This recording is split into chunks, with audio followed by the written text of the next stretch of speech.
Welcome to another episode of Mysteries Unknown. I got a really good podcast for you guys tonight.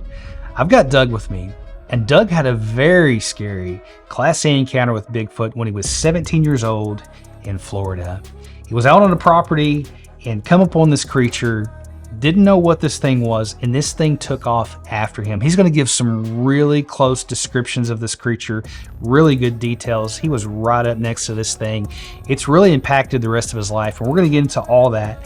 But I just want to say thanks for being here. If you've got a mystery that you would like to send me, you can send it to me by email at mysteriesunknownpodcast@gmail.com. But let's jump right into the story. Doug, welcome to the show. Thank you for having me. I'm glad to be here. Man, I'm really excited that you're here. I'm glad that you sent me that email. It really got my attention. So I know the audience is ready to hear this. So take us back to when you were 17 years old in Florida and walk us through that encounter. I was 17. I was living at home with my mom and dad in Charlotte, North Carolina. And I was getting ready to move out to Montana that year in 1983. And it was March. And we were going to go to Florida and visit my two uncles. And when we did, we stayed at one uncle's a couple of nights, and then another uncle another night. And we were going to head back to Charlotte. When I got up the next morning, it was about 6:30. I got dressed and wanted to go out for a walk and walk around the property one more time before we left out. And I walked over to this corrugated pipe at the northwest part of the property at the Manatee River in Bradenton, Florida. And I went out there and sat. I had to walk through a little woods to get there. It's about 200 yards from the apartment or his townhouse. And I went and sat on the corrugated pipe that hangs out over the water. And it's a storm drain for the property. And I used to fish down there, when I lived down there. And I used to fish there with my uncle. So that's why I went back there to visit it again. I didn't go fishing. I just went out there early to sit around, and I woke up early, couldn't sleep, and wanted to go out for a walk. So I found myself over there at the pipe and at the river. And after sitting there about 15, 20 minutes, so it was like 7:15, 7:20, somewhere in there. It was cold because it was in March. It was probably like 41 or 45 degrees, something like that. And I got cold after sitting there about 20 minutes. And I got up and headed back to the townhouse. And I probably got 30 feet from the pipe. And I heard this rustling off to my left down on the riverbank. And, the pond fronds grow all over the riverbank. And when you rustle them, they're very loud. And I heard these things rustling very loud because, it was early in the morning. It was very quiet out. And up coming from the riverbank walked this creature. His head and shoulders was above the pond fronds that were 6 foot tall. And I just stopped in my tracks. I was right on the trail because it was a clump of woods there up in the northwest part of the property. And I just stopped staring at this thing. And he was almost walking towards me. And I was right there at a tree. So I just went behind the tree like that. And I could still see him. And, he was kind of angling away at this point. And then he turned to his left and walked right off the trail all the way over to the pavilion. And that's when I really got to see, a good look at him, because he stepped out of the woods for a little, for a few seconds there at the pavilion, and the sun was just starting to come up, and I could see him good then. And he was very big, yes. Later, I would measure him at 8 feet tall because he chased me to the fence line. The perimeter fence was 8 foot tall, and he was right at 8 feet, give or take an inch or two. I didn't get out a tape measure, nor did I care to. I just wanted to get the heck out of there. But when he stepped out over at the pavilion, that's when I seen him. And Joshua, this thing had hands down past its knees. And I knew this wasn't a human.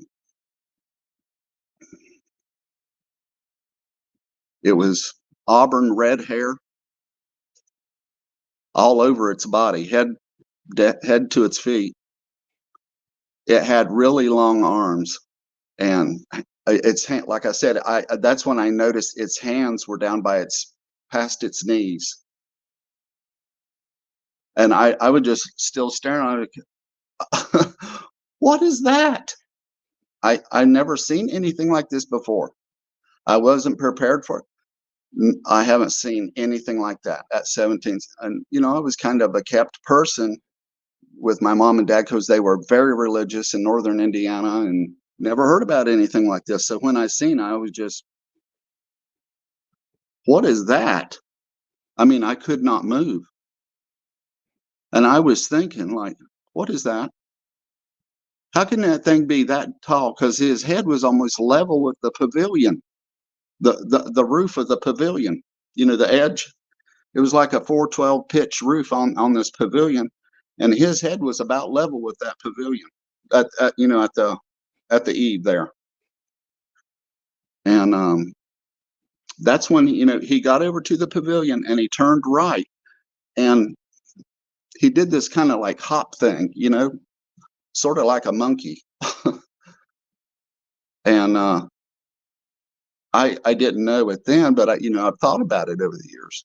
But he did do that hop thing, and he got right at the end of the trail where I was heading towards. He walked parallel to the trail all the way over to the pavilion, and then he turned right. And when he got just right there at the end of the trail, I went to move around a tree because I wanted to keep watching him. And when I did, I stepped on a twig.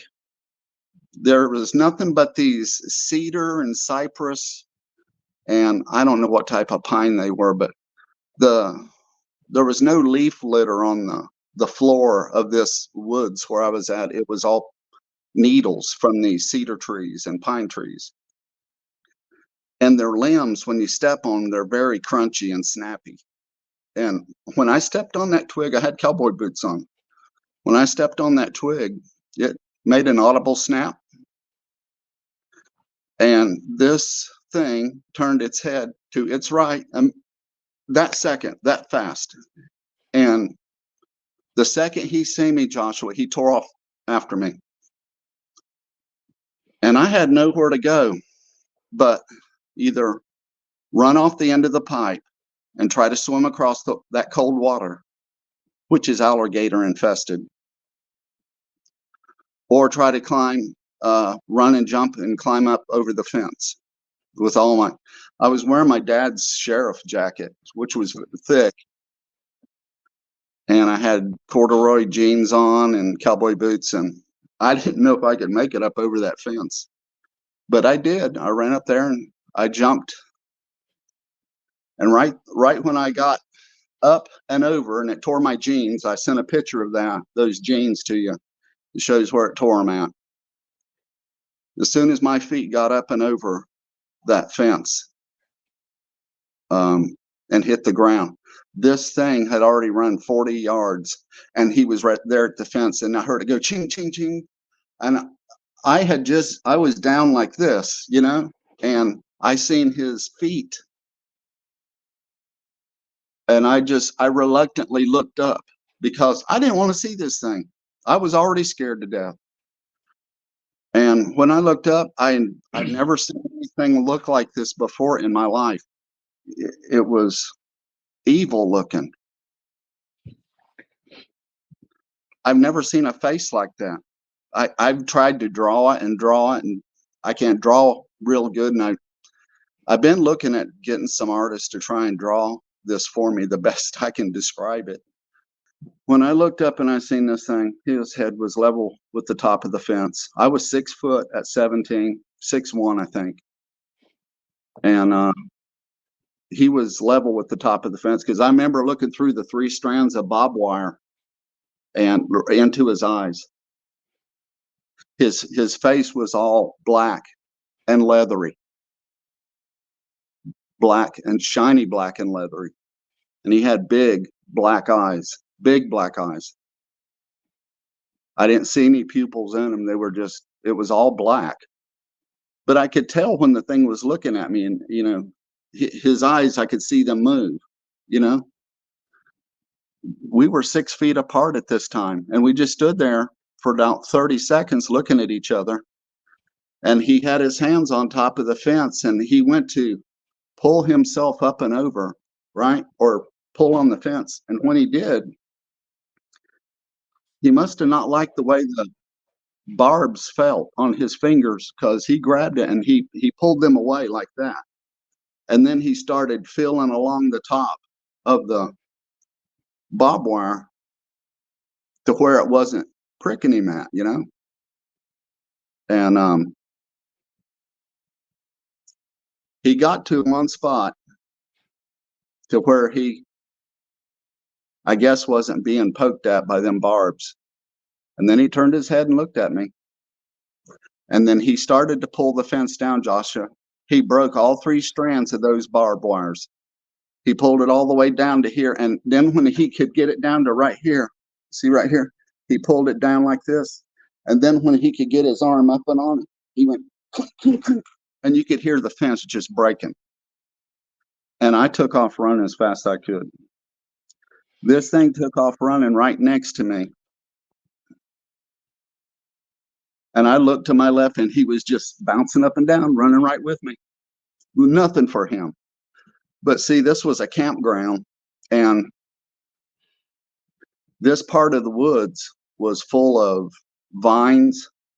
I mean, as big as your arm, you know, and just hundreds and hundreds of them here in this woods.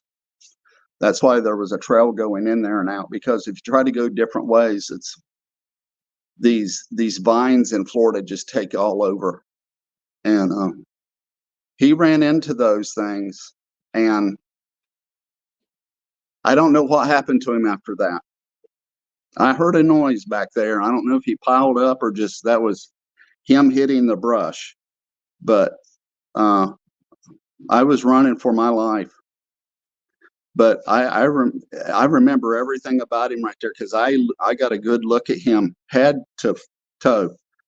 He did have 5 digits on his foot. I remember that, because I sat there and stared at him before I lifted my head up. And then when he had his hands on the fence like this, there was a breeze blowing. There's always a breeze blowing on that river, on the Manatee.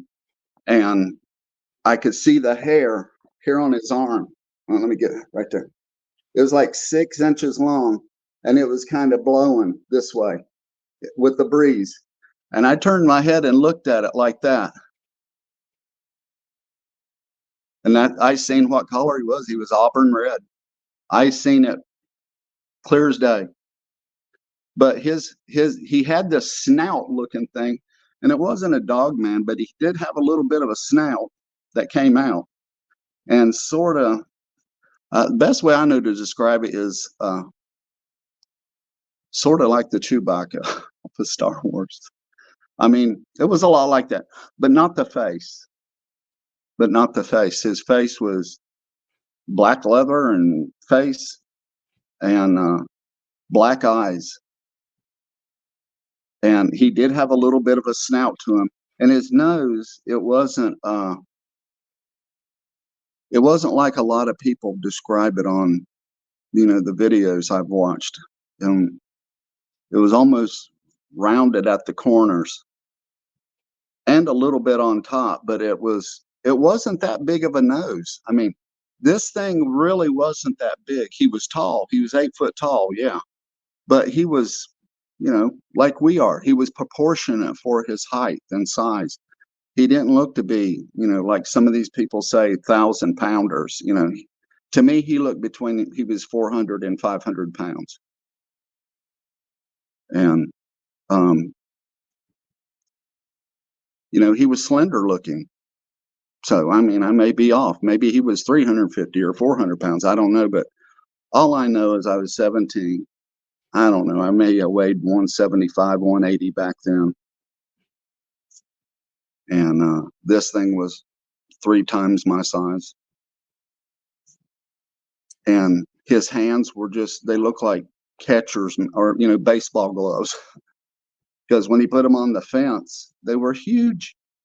I'm like, what is this? I didn't know what it was. I swear, as my Lord, I don't know what this thing was.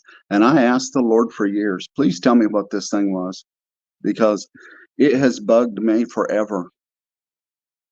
And I feel like I know what they are now after everything. I've lived a lot of years and I've done a lot of research on these things, and I'm almost convinced. I promised myself that would never happen to me again.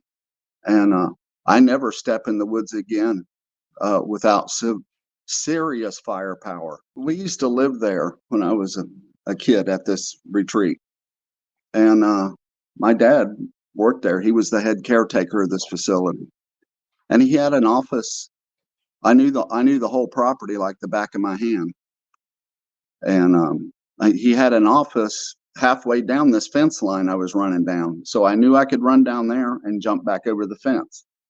Because between where I was at, running away from this thing that was on the other side of the fence, it was about 250 yards, maybe 350 yards, something like that, to where his old office used to be.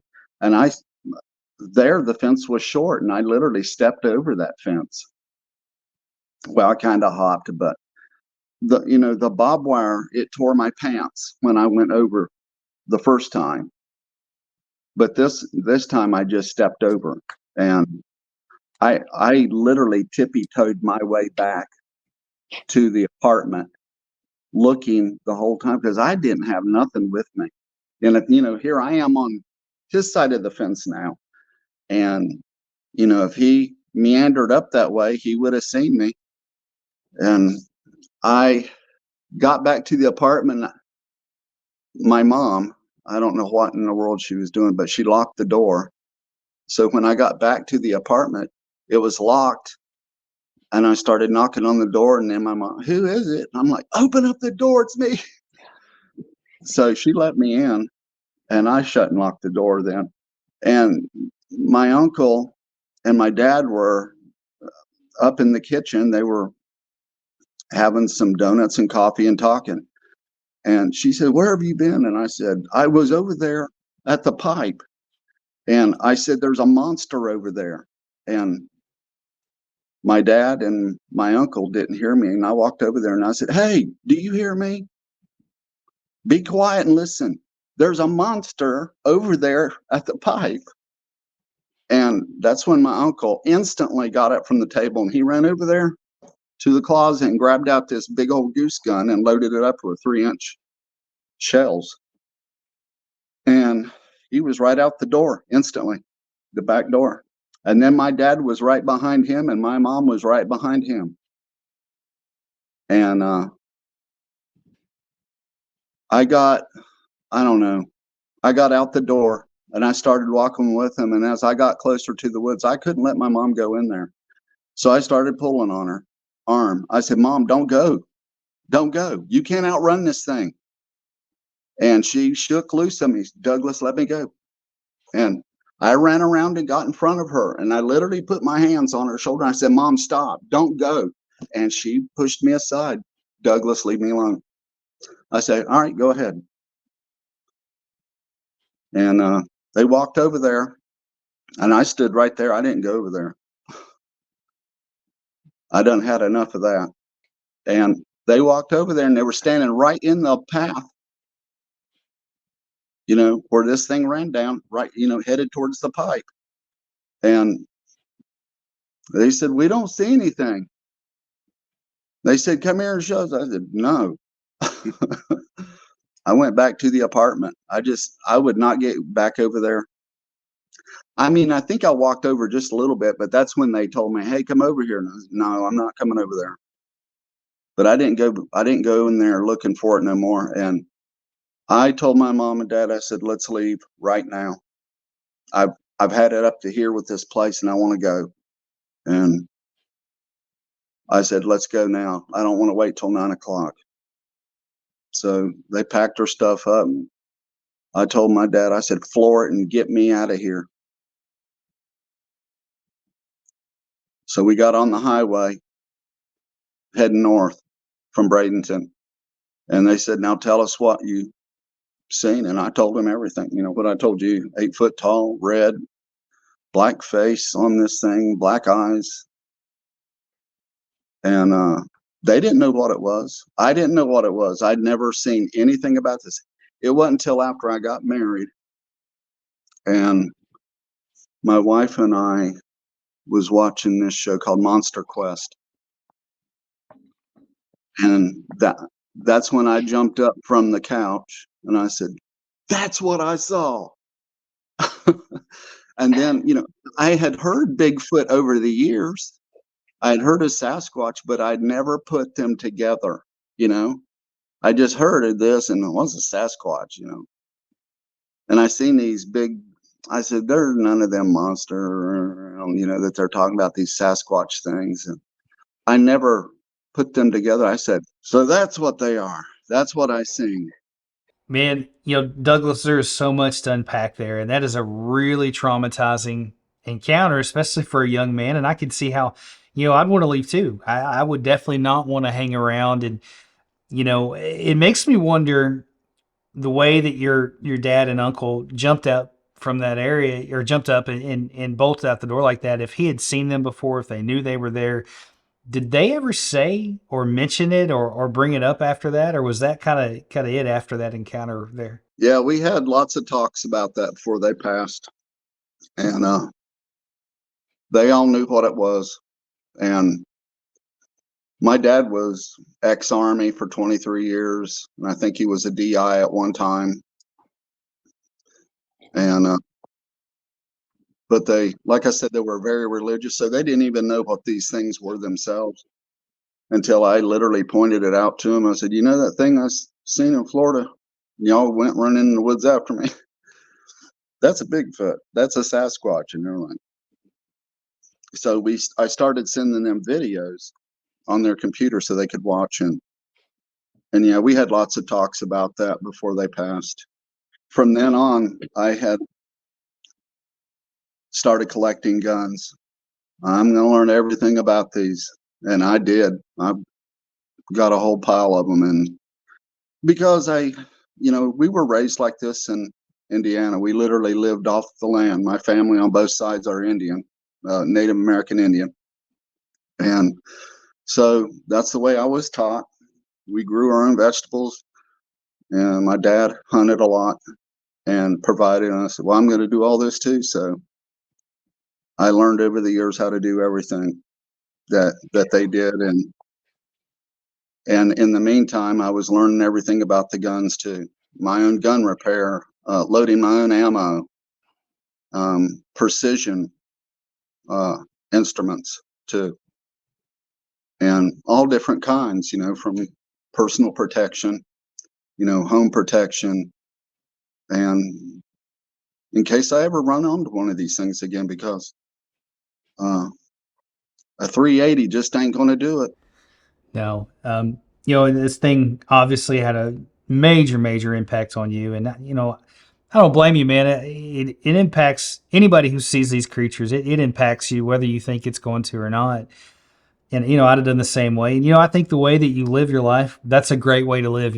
I think we need to get back to more of that. But I can see how that would hinder some of that, knowing these things are out there. And it just, that's really traumatizing. But, going back to the encounter, when you first saw this thing, did you smell anything at that point? Was there any kind of smell or anything like that? Mm-mm.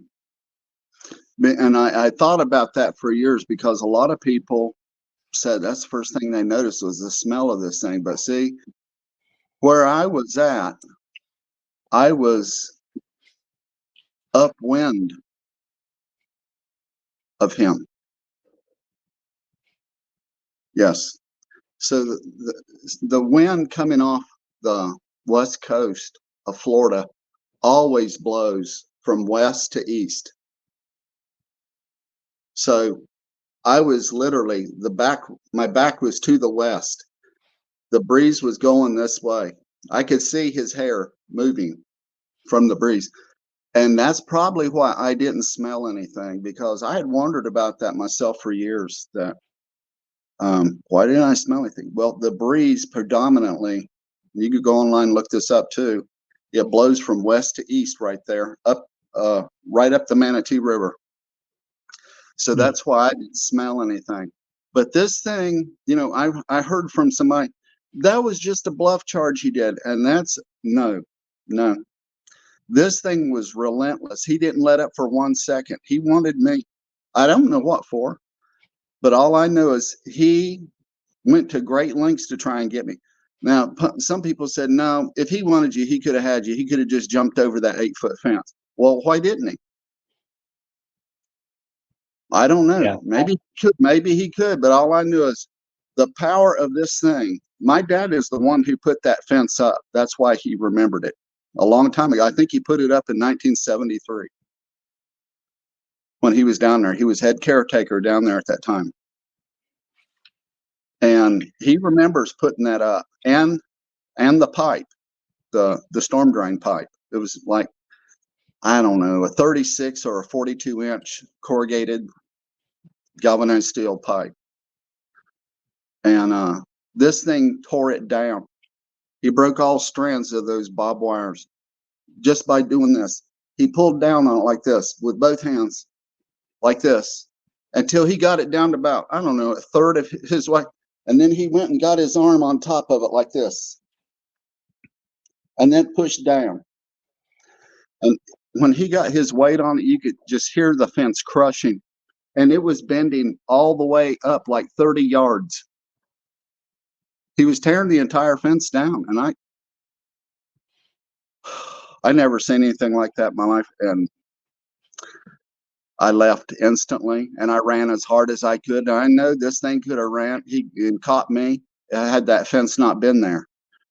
But I was doing my part to get away, and I was relying upon Dad upstairs to do the rest for me. I think you said it right there, man. That's, you know, definitely his hand of protection was definitely on you that day, man. I believe that wholeheartedly. And I catch some flack sometimes on this channel because I do think they're evil. I don't think they have good intentions. Sure, you can have a good encounter, quote unquote, a good encounter, and see one of these things and not get hurt by it or whatever. But man, I think at the core these things are evil, and we'll get into that later on when I ask you what, because I'm curious to see what you think these things are. But um, after that encounter and having that effect on you and all that, and I'm sure you've had time to think about it, but what do you think that thing was doing in the area? What do you think it was doing there? I have no idea. When he walked over to the pavilion, I was like, where is he going? Somebody's going to see him out there, because he was literally stepping out into the sunlight. See this little group of woods? There must have been I don't know, little over 100 trees in this group of woods. And you'll see in the pictures, they've cut most of them down now, because my wife and we drove down there twice taking pictures, because I wanted to get the right angles and everything. And I said I'd never go back, but I did. When he got over to the pavilion, he turned right like he was walking out in the open, because it's all open out in there, all the way over to the apartments. But then when he seen me, he ran straight back in the woods after me. So I don't know where he was going. I don't know what he was doing. I don't know if I was seeing into the spiritual world or this thing was literally in our world. And if he is, that would explain a lot of things, because there's a lot of missing people going missing in Florida. Look it up. A lot. I have a lot of guests come on this show from all over the U.S., but here recently, a lot of have been from North Carolina. And, there's a lot of strange things that happen in those areas. Why I bring it up, and makes you think about all the missing people. Do I think every missing case is that? But a lot of missing 411 people, I think, are associated with a cryptid, dog man, Bigfoot, things like that. Because it really makes sense to me. I'm just taking a guess here, a shot in the dark. But when you saw this thing and you were that close to it, and it came after you jumped that fence, and you got to look at its face. I know you just said that it was evil, and you'll never forget it. What made it look that way? Like what was evil about it? What did it look like? What details can you tell us about it? This thing had evil in its eyes, and evil. That's all I could think, because he sure wasn't nice. He wasn't trying to, hey, no, he was trying to get me. And not like maybe a mountain lion would, to kill and eat me. I don't know what his intentions were, but all I know is I've never seen an animal anywhere online that has solid black eyes except in the ocean. And the reason why I say that also is because these things have abilities we don't. I've never known any human to pull down an 8-foot chain link fence. Well, it was 6-foot chain link and then 3 strands of barbed wire. And this thing pulled it down like that in like 2 or 3 seconds. It was down 4 feet. And yeah, it was under tension. Now he broke strands of barbed wire, but and you can see the fence where it was broke at. That was his weight that did that. Because I was there. I seen it. Because my dad had just put that fence up in 73, and it was still new. It was to keep people from coming over from the other property and getting in the pool. I just don't know of any human that could do that. And I've never seen any animal in the zoo or in schools that I was taught in that had solid black eyes. And that's why, I asked our Lord, what was that? Could you please tell me?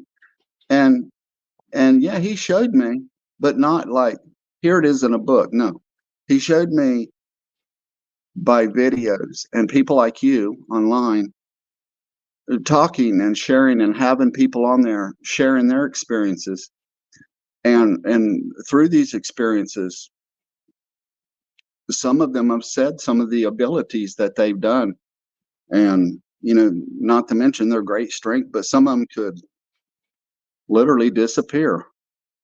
And I was thinking, there's no human that can do that. But, I know the Bible like the back of my hand now. And Jesus, when he appeared to his disciples, he said, the things you see me do, you'll be able to do. He appeared in front of them. Well, and he told us to be careful how we treat people, because we might be entertaining angels. Angels can change themselves into looking just like us and on the street. So I was thinking maybe the fallen angels could have done the same thing and changed themselves. We already know in Genesis 6, and this is where I'm coming from, Joshua. You may not be, but this is how I think about it now.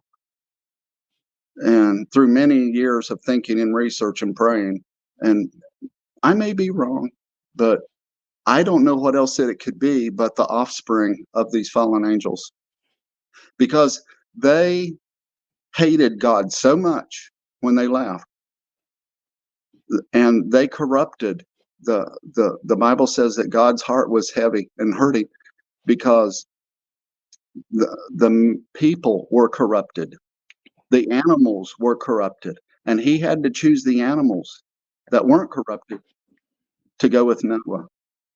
So there's only one thing it could be then. the offspring of these things, because it does say in Genesis 6 that they were here then and afterwards. After what? After the flood. I mean, I just don't know what else they could be. But these things have some sort of supernatural power that we don't.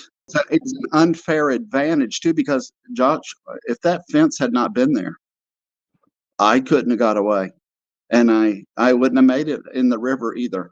He would have ripped me limb from limb had he caught me, had that fence not been there. And I don't really think there's a week that goes by I just don't go, thank you, Lord, for saving me that day, because it was that close. I mean, as soon as I got over that fence and my feet hit the ground, he was ching, ching, ching. You could hear the fence. He ran 40 yards in the time it took me to run 10. You were very fortunate, in my opinion, to be sitting here tonight to share that encounter, number one. Number two, definitely God had his hand on you, saved you that day. Definitely believe that. And third, I think you're right on with this stuff, man. In my opinion, I look at things through a biblical lens on this channel in my life. What else can they be? They're more than flesh and blood. And so to me, they fit in that realm. They're some kind of, offspring of the fallen angel. They're a demonic entity that can change its shape. It sounds weird to say, they're shapeshifters, and that's such a weird thing to say coming out of your mouth. But the more I sit here and I listen to these encounters, and the more that I hear this stuff, man, it's just, that's what they have to be, in my opinion. I'm no expert. Nobody is. We could be wrong, but that's my opinion. That's how I feel about it. And I think that some of the missing people out there are due to these things, and you are very fortunate. And if it would have got a hold of you, you're definitely right. You would not be here today to share that encounter. I had a guy I've been talking to for a while, trying to get him on the show, and he had encountered one of these creatures. And long story short, this thing, came at them in the woods. They were out hunting, and he said, "This thing, you've ever seen the movie Predator? How this thing will cloak?" He said this thing stood right in front of me and cloaked, and then took off through the woods. Basically, he won't come on the show and talk about it, but he's a former pastor. I mean, he looks at things like I do. And, a lot of the encounters people have, there's a certain amount of fear, other than it's the obvious, like seeing a bear in the woods fear. It's a very daunting fear. That's what I felt.